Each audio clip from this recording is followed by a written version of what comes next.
पंजाब में पानी आया, घर डूब गए, खेत बर्बाद हो गए।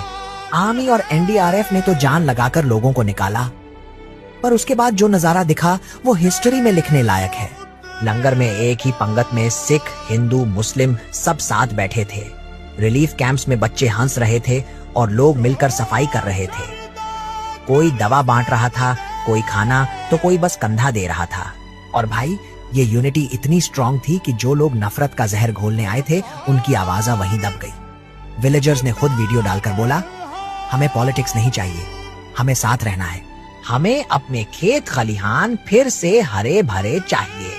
मतलब साफ है, पानी चाहे कितनी भी ऊंचाई तक आ जाए, पंजाब की इंसानियत हमेशा उससे ऊंची खड़ी रहेगी।